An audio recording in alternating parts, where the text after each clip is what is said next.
Good morning, students. I hope you are doing well at your home and safe. आपको अपने घर पे safe रहना है, अननेसेसरी कहीं पर भी नहीं निकलना है। आराम से घर पे बैठिए और खूब पढ़ाई कीजिए। I hope you are understanding this chapter, that is magnetic effect of electric current. इसको थोड़ा सा आपको समझने की कोशिश करनी होगी।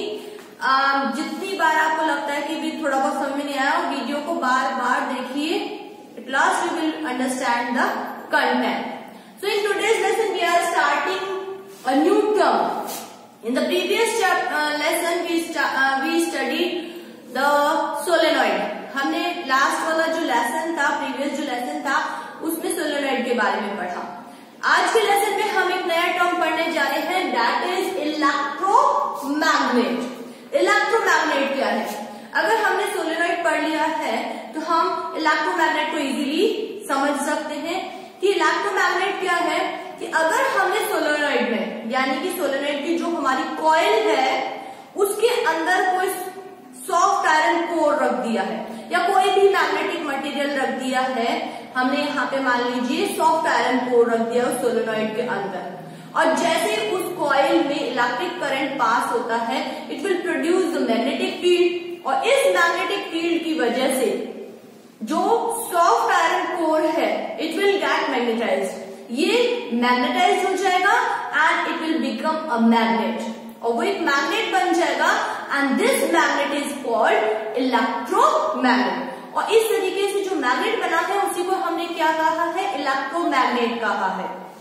तो हमने क्या किया, जो कॉइल है उसके अंदर सॉफ्ट आयरन कोर को रखकर उसको इलेक्ट्रिक, उसमें अपना जो भी सोलेनॉइड है उसमें इलेक्ट्रिक करंट पास करवा के, और जो सॉफ्ट आयरन कोर है उसको मैग्नेटाइज किया है, जिसकी वजह से वो एक मैग्नेट बन गया है, और इस तरीके से जो मैग्नेट बना उसी को हमने इलेक्ट्रोमैग्नेट कहा है। So we can say what is electromagnet?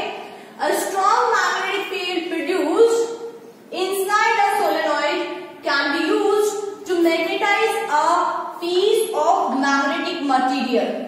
किसी भी मैग्नेटिक मटेरियल को मैग्नेटाइज करने के काम आता है, जैसे कि हमने यहाँ क्या लिया है? Soft iron.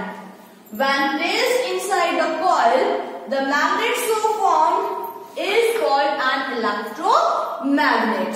जो हमने एक्सप्लेन किया उसी को हमने यहाँ पे वर्ड्स में लिखा है। तो हमने यहाँ पे सॉफ्ट आयरन कोर लिया है। फिर हमारा आ जाता है कि हमने ये देखा कि जब हम उस कॉइल के अंदर करंट पास करेंगे, तो जब करंट पास करेंगे it will produce magnetic field and due to which the soft iron core will magnetize and become a electromagnet. तो जैसे कॉइल में करंट पास हुआ उसकी वजह से जो मैग्नेटिक फील्ड प्रोड्यूस हुआ उसकी वजह से वो मैग्नेटाइज हुआ।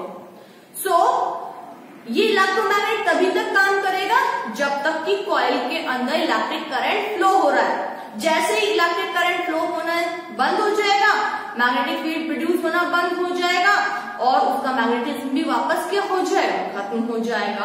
तो हम ये कह सकते हैं कि जो इलेक्ट्रोमैग्नेट है वो तब तक ही वर्क करता है जब तक कि कॉइल के अंदर इलेक्ट्रिक करंट फ्लो हो रहा है। So what is the conclusion? that the electromagnets are temporary. ये तभी तक काम करता है जब तक कि कॉइल के अंदर इलेक्ट्रिक करंट फ्लो हो रहा है। So we can write this, और ये हमें पता होना चाहिए कि ये जो मैग्नेट बनता है ये बहुत ही स्ट्रॉन्ग मैग्नेट होता है। It is more strong than permanent magnet. जो हमारी परमानेंट मैग्नेट होती है उससे कहीं ज्यादा स्ट्रॉन्ग होता है। So we can write that electromagnet is a temporary. First हमें बताया कि ये टेम्परेरी है, स्ट्रॉन्ग है। Temporary strong magnet so long as current flows in the coil wound around it. Temporary है, स्ट्रॉन्ग है, और ये तब तक ही बना रहेगा, तब इसी में तब तक ही मैग्नेटिज्म रहेगी जब तक कि कॉइल के अंदर इलेक्ट्रिक करंट फ्लो हो रहा है। तो जहां पे भी हमें टेम्परेरी मैग्नेट का काम में लेना होता है, जहां पे भी हमें ऐसी सिचुएशन में काम करना होता है कि कभी हमें मैग्नेटिज्म चाहिए कभी नहीं चाहिए, तो ऐसी जगहों पे हम जनरली इलेक्ट्रोमैग्नेट्स को ही काम में लेते हैं।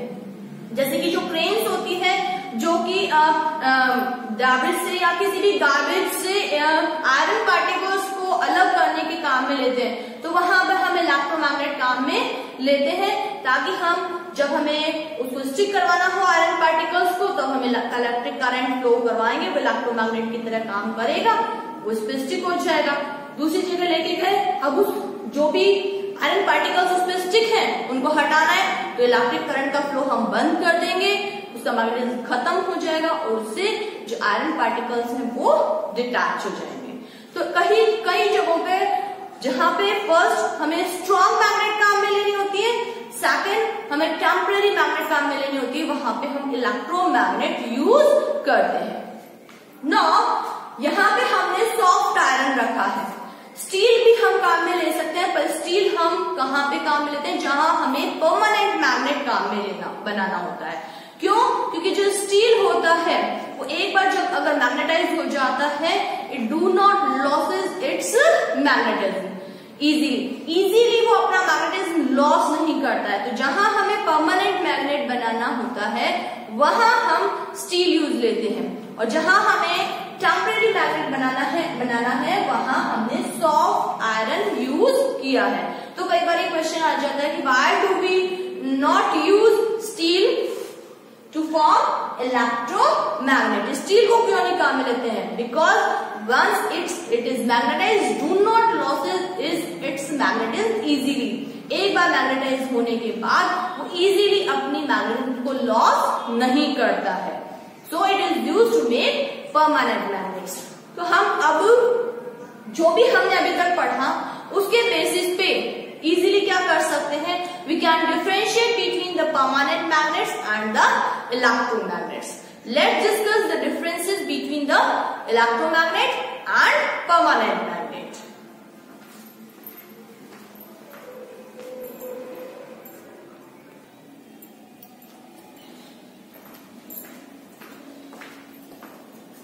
So let's see what are the differences in electromagnet and permanent magnet. So as I told you that the electromagnets are temporary and they produces the magnetic field as long as the electric current flows through the coil. जब तक coil के अंदर electric current flow करेगा तब तक ये magnetic field produce करेंगे, magnet बन जाएंगे और इसके चारों तरफ मैग्नेटिक फील्ड प्रोड्यूस होगा, और जैसे ही करंट बंद हो जाएगा मैग्नेटिक फील्ड प्रोड्यूस होना भी बंद हो जाएगा। So we can write it as a temporary magnet and produces the magnetic field so long as current flows in its coil. But the permanent magnet produces a permanent magnetic field. इसके चारों तरफ हमेशा एक magnetic field रहता है। Second, as I told you, electromagnet produces a strong magnetic field and it can be changed. ये strong होता है, बहुत स्ट्रॉन्ग मैग्नेटिक फील्ड प्रोड्यूस करता है, साथ ही साथ हम इसकी स्टैंड को चेंज भी कर सकते हैं, नंबर ऑफ कॉइल चेंज करके, या हम वो इलेक्ट्रिक करंट का अमाउंट बढ़ा के या कम करके डिफरेंट वेज में इससे जो मैग्नेटिक फील्ड प्रोड्यूस हो रहा है उसकी स्टैंड को कम या ज्यादा कर सकते हैं। बट जबकि परमानेंट मैग्नेट के में से जो प्रोड्यूस मैग्नेटिक फील्ड है उसकी स्टैंड को हम किसी भी तरीके से चेंज नहीं कर सकते हैं, वो क्या होता है, फिक्स होता है। और हमने बता दिया कि जो परमानेंट मैग्नेट है वो वीक मैग्नेटिक फील्ड प्रोड्यूस करता है। नेक्स्ट चीज आ जाती है हमारी that on reversing the direction of the current in the coil, the polarities of the electromagnet also reverse. जब हमने सोलेनॉइड पढ़ा था तो हमने पढ़ा था कि वो कॉइल का वो एंड जिसमें कि anti clockwise electric current flow हो रहा है वो नॉर्थ पोल की तरह वर्क कर रहा है, और जिसमें अगर हमें जिस एंड की तरफ हमें क्लॉकवाइज डायरेक्शन में इलेक्ट्रिक करंट फ्लो होता हुआ दिखाई दे रहा है तो साउथ पोल की तरह वर्क कर रहा है। तो इलेक्ट्रिक करंट के डायरेक्शन को चेंज करके हम इलेक्ट्रोमैग्नेट की पोलरिटीज को क्या कर सकते हैं, चेंज कर सकते हैं। पर यहाँ पे जो हमारा परमानेंट मैग्नेट है उसकी पोलरिटीज को, अगर नॉर्थ पोल है तो वो हमेशा नॉर्थ पोल ही रहेगा, साउथ पोल है तो हमेशा साउथ पोल ही रहेगा, उनकी पोलरिटीज को चेंज नहीं किया जा सकता है। एक और डिफरेंस हम इसमें लिख सकते हैं, जैसा कि अभी हमने बताया था कि जो इलेक्ट्रोमैग्नेट्स हैं they are made from soft iron, ये सॉफ्ट आयरन के बने हुए होते हैं, जबकि जो परमानेंट मैग्नेट है वो स्टील या उसके अदर अलॉयज के बने हुए होते हैं। So these are the differences in electromagnet and permanent magnet. तो इससे रिलेटेड कोई भी क्वेश्चन आएगा तो हम इजीली कर सकेंगे कि क्या इलेक्ट्रोमैग्नेट क्या है और इन दोनों में क्या क्या डिफरेंस है। That's all for the day. Thank you and have a nice day.